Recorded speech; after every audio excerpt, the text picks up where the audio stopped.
we're being live. So we're being live streamed. Is that the same as that us on we're on live on YouTube? And is that connected, Ben, to our Facebook page? Look at that. Well, now we have to behave ourselves, everybody. We're out to the World Wide Web. I noticed the sky dropped out of the screen. He went to check something outside. Hey. Hey, Wendy.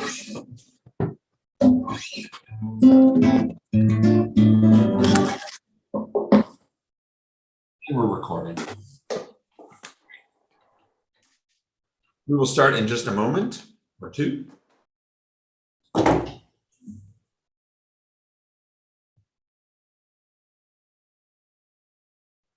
Feel free to talk amongst yourselves. I happen to be down at Figure 8 Island, just outside of Wilmington. And I just got back from a bike ride and walking on the beach. Oh, you're making us all jealous, Gail. I'm so sorry, Vivian. I'm right now freezing cold in my house. Well, it was actually pretty chilly on the beach. My hands were freezing, but That's okay. It's the beach. Is that a live picture of the sunset out there, though? It is. God, that's gorgeous. Beautiful. That is really nice. It's a nice house. I don't know, Ben, maybe we should spotlight Gail. Oh, we're going to spotlight Gail because she's doing the reading tonight. Perfect. You got the right backdrop. Cynthia, you are on. You are literally lit up. Hey, Darren, nice to see you. Karen is on also. Rob, and I'm guessing Judy might be there. Daniel is on. We have iPhone. It's a very popular person, iPhone. We'll leave it for another second. Then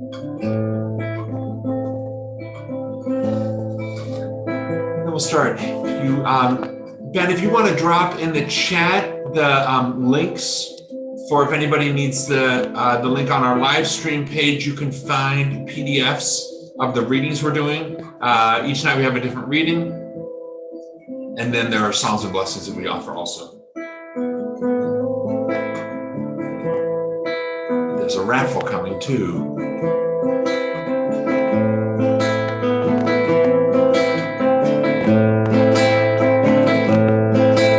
Start with the Nigun.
Chag Sameach, happy Hanukkah to everybody. We are having our nightly Hanukkah Zoom, which has been great so far. We are now 3 for 3. I mean, I guess we have to finish tonight first, but this is a lot of fun to be with each other. And one of the things that we're doing during these calls is we're highlighting some of our different groups and committees in our congregation. It takes many people to make a community happen. And those who work on our committees are important and instrumental in making us a community that offers more than just any one thing. And our synagogue, of course, we have to be more than one thing because we're more than one person, and even one person might want multiple things. It's a matter of finding kind of our avenue where we want it to be. So very grateful for those who, like Gail Goldsmith, who will be our reader tonight. And tonight we're highlighting our teen, the Temple Emmanuel Environmental Movies and Movement that we do at our synagogue, which the movies have been running. Gail, you're going to remind me how long it's been. I remember when we started that we thought, oh, well, let's show a movie about environmentalism. And then you kind of have a Jewish take on it, what's happening locally. And of course, as it turns out, there's a whole genre to this, and it's been running for a long time. We're very proud of an award that we got from the Union for Reform Judaism on account of that work. And when we think about the menorah, the vision that Zechariah has in this prophecy is of a menorah that would have olive trees on either side of it, so that the olives are always flowing, and you have to get oil out of them, so that the menorah is genuinely a sustainable, energy efficient light for us. So Gail, thank you for what you do. Thank you for the work of Teen. And you have a reading for us to share on a beautiful backdrop. So we've been doing the movies for 15 years. And like Rabbi Mark said, you know, the idea was that we would show a couple of movies, but the next thing you know, 15 years later, we're still here. And even with COVID, we've been showing them online, and not necessarily showing the movie, but having speakers and having discussions in little 15 or 20-minute movies. So anyway, I'm going to get to the reading, and it goes this way. We can learn a great deal from the heroic acts of the faithful during the reign of the Seleucid king Antiochus Epiphanes. Sorry. The Jews of Israel certainly felt miserable about the foreign occupation of the land and the home of their holy temple in Jerusalem. They were indignant about their lack of freedom and the laws promulgated against their culture and religion. They were dismayed and sad to have to fight battles against impossible odds. Still, they persisted and emerged victorious. But when they celebrated their victory, they did not symbolize it with a sword, only with a menorah, a source of calm and peaceful light. This symbolized their steady and constant yearning to observe the Torah and hold faith in God, who holds us in our darkest moments. We too, in our era, are plagued by much trouble. No generation has been without its woes, and each has sought the means to find a meaningful spiritual life through the rites and paths of our people. We use the shamash, the helper candle, right here, to light the other candles. From where does your help come as you search for light in the darkness? In what ways can you bring light and warmth to another person in the last year, thus kindling the divine spark in yourself and others? Beautiful. Thank you, Gail. Thank you. The teachings that we have that are collected, they're from a book called the Sfat Emet, who was an individual. Sometimes we talk about the Sfat Emet, which means the lip or language, either way, it's the same word, of truth, who was a rabbi who lived in the 19th century. He was a Hasidic master, Yehuda Aryeh Leib Alter. He was from Poland. And he wrote, among many other things, about the holidays. And his readings kind of come to inspire us and think about where we find light in the dark times. Obviously, this is the darkest time of year, but it's symbolic of how we can bring light and increase light, please God, into the world. Grab your shamash, your shamas, we light and we sing. Baruch atah Adonai Eloheinu melech haolam asher kitshanu b'mitzvotav v'tzivanu lehadlik ner shel Hanukkah. Baruch atah Adonai Eloheinu melech haolam she'asa nisim lavoteinu Bayamim hahem bazman hazeh. We light the newest candle first. We load the candles in our menorah from right to left. because I'm operating on a screen. Who knows which direction I've gone in, but hopefully they look reasonably right.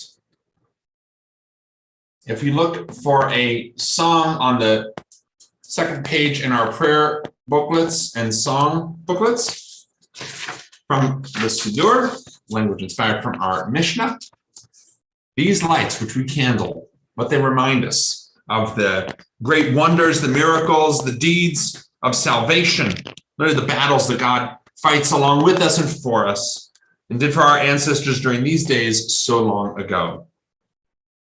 Hanerot halalu she'anu madlikin, Hanerot halalu she'anu madlikin, al hanisim ve'al haniflat ve'al hateshuot ve'al hamilchamot she'asita la'avoteinu bayamim hahem bazman hazeh. On the third page of our prayer booklets, Banu Choshech, which is not as old, it's from just the 20th century, and speaks about each of us as one little light, an Or Katan, but together we are an Or Eitan. We are a mighty blaze. Banu Choshech legaresh, beyadenu or va'esh, kol echad hu Or Katan, vechulanu Or Eitan, Surah Choshech halashkor, Surah mipnei ha'or, Surah Choshech halashkor, Surah mipnei ha'or.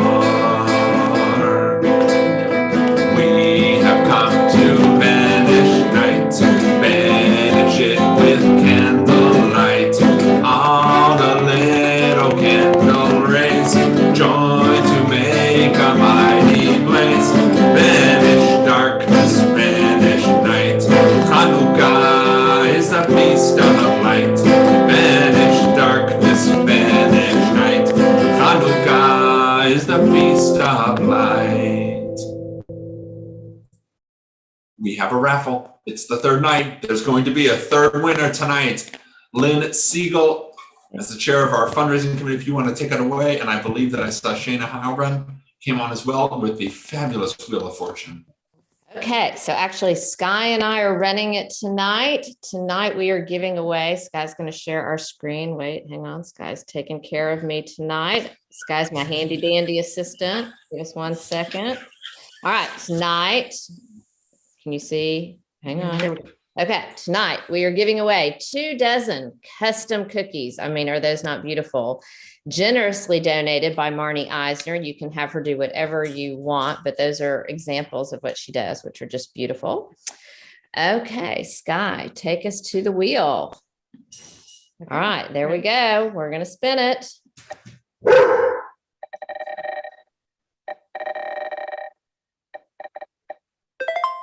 Regina Lowry, we got a winner on. All right. Yay, Regina.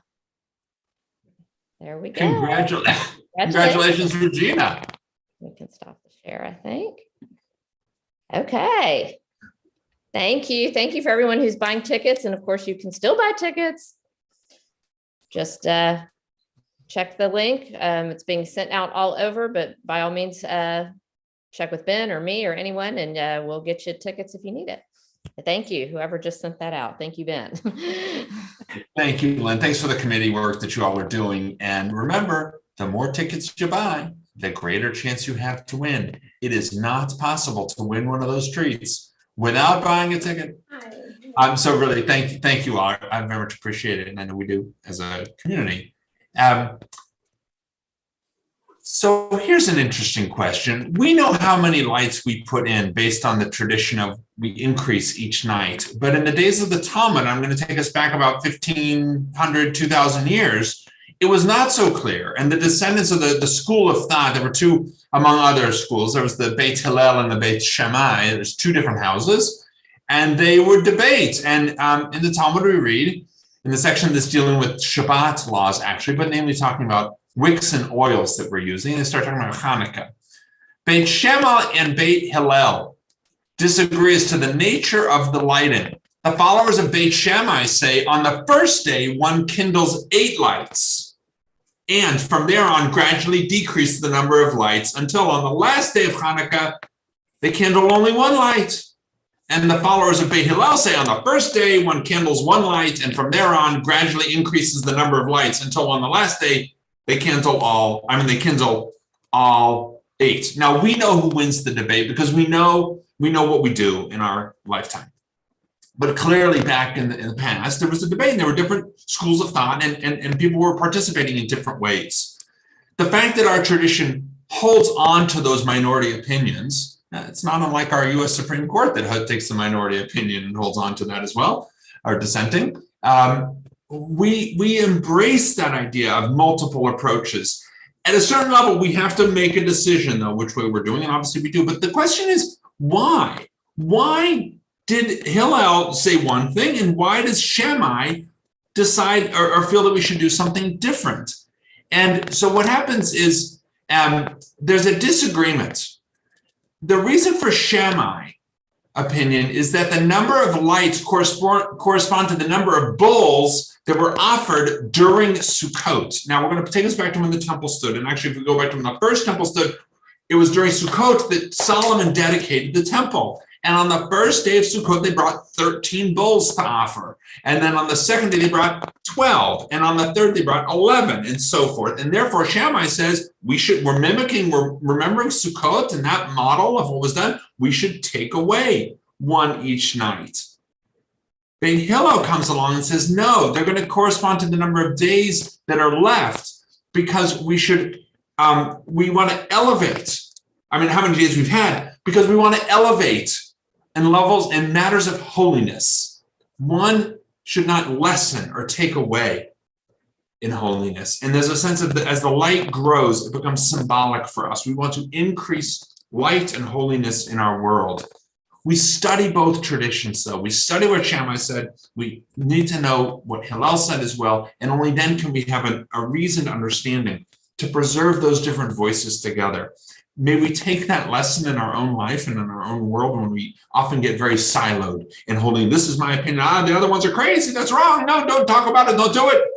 Actually, we need to listen to each other to understand the justification. Why did Shammai say that? It's a really good reason. It's a really good reason that we should hold on to this idea of Sukkot and that was the model.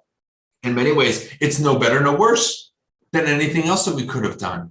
And if we had gone with Shammai's, we would have said, oh, that one is strange. Why would you add light? It's nice. We're remembering this holiday when the first temple got dedicated. And indeed, when they rededicated the temple, when the Maccabees came back in, what did they do? They mimicked it on Sukkot. And that's why it's an 8-day celebration. Okay, later we find this cruise of oil. So that story comes along. But according to the story, it's based on Sukkot, which is 7 days plus 1 is 8.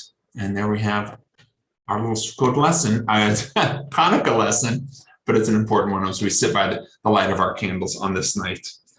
We'll close our singing, speaking about the dedication of the temple. We're on page 2 in our prayer booklets with the words of Ma'oz Tzur.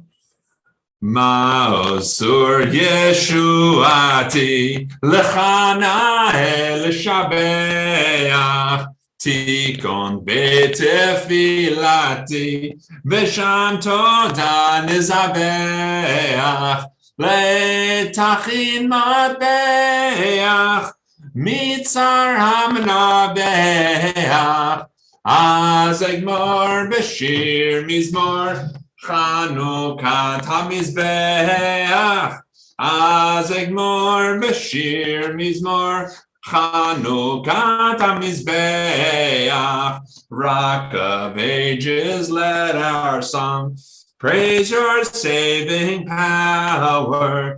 You amid the raging foes were our sheltering tower. Furious they assailed us, but your arm availed us. And your word broke their sword when our own strength failed us. and your word broke their sword when our own strength failed us. One more song while we're sitting by the candles, and I was remembering to do Ma Tovu because we're busy talking about the temple, when it was, and what we say when we came to the temple, and what we see when we come to our own temple, which are the words, you'll find them in the chat of Ma Tovu. Join as you like, and remember, as with any Zoom, if you need to leave and go on because your latkes are burning, we understand. Ma Tovu Alecha Yaakov, Mishkenatecha Yisrael.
May it be a Chag Urim Sameach, a festival of light that is filled with much joy.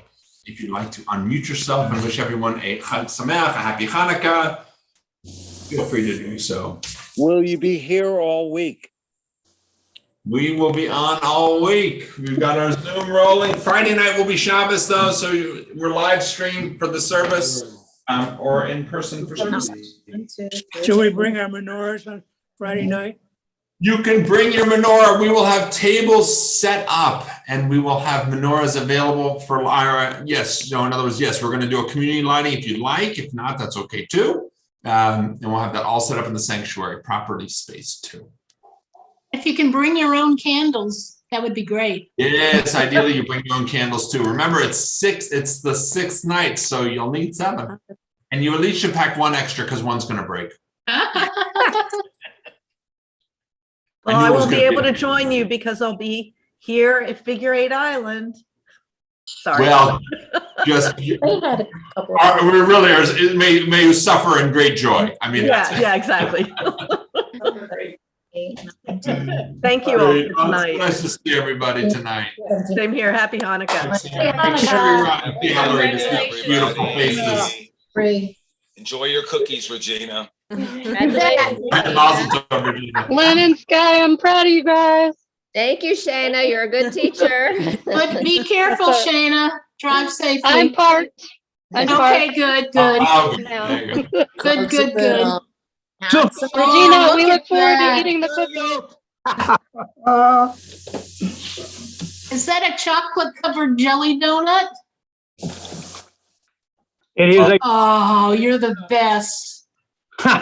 homemade. He's the best.